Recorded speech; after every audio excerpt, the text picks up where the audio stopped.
নমস্কার, আশা করি সকলে ভালো আছেন। সুনন্দিতার রান্নাঘরে সকলকে স্বাগত। এখন তো বেশ গরম পড়ে গেছে, তাই গরমের উপযুক্ত সজনে ডাঁটার একটা রেসিপি আপনাদের সঙ্গে শেয়ার করব, যেটা গরম ভাতে খেতে কিন্তু অসাধারণ লাগে। যদিও আপনারা অনেকেই রান্নাটা করতে জানেন, তবে আমি কিভাবে রান্না করেছি সেটা প্রথম থেকে শেষ পর্যন্ত দেখার অনুরোধ জানিয়ে শুরু করছি। এখানে আমি কয়েকটা সজনে ডাঁটার আঁশ ছাড়িয়ে লম্বা টুকরো করে কেটে ধুয়ে রেখেছি, আর দুটো আলুকে চোকলা ছাড়িয়ে লম্বা করে কেটে ধুয়ে রেখেছি।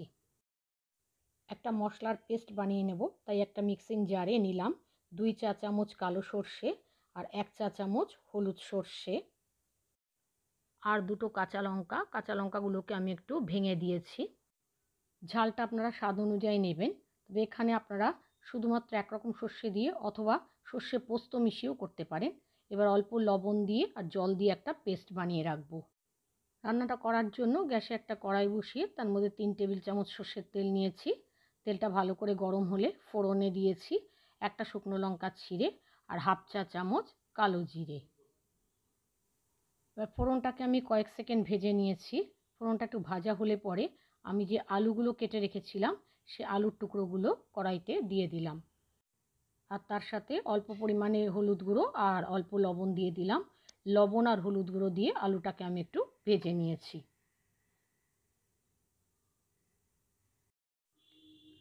আলুটাকে আমি 1 মিনিট ভেজে নিয়েছি।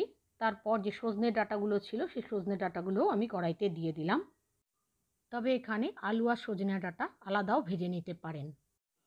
সজনে ডাঁটাগুলো ভাজার জন্যও অল্প একটু হলুদ গুঁড়ো আর অল্প লবণ দিয়ে দিলাম।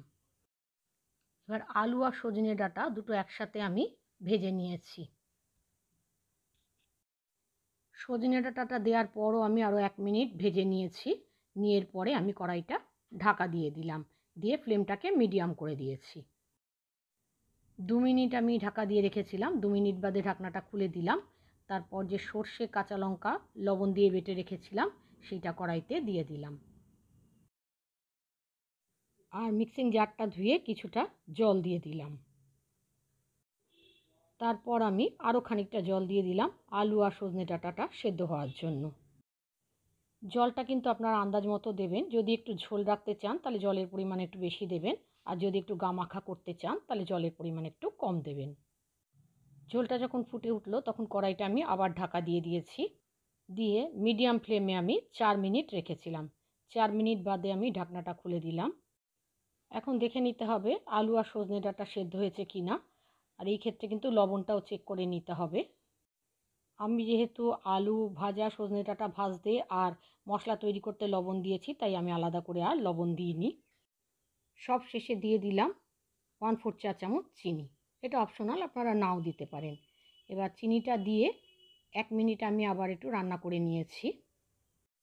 আমার সজনে ডাঁটা আলু সর্ষে দিয়ে চচ্চড়ি কিন্তু একেবারে রেডি হয়ে গেছে। এরপর গ্যাসের আঁচ বন্ধ করে ঢাকা দিয়ে আমি 5 মিনিট রেখে দিয়েছি। আমার আজকের রেসিপি যদি ভালো লেগে থাকে তাহলে লাইক কমেন্ট করার অনুরোধ রইল।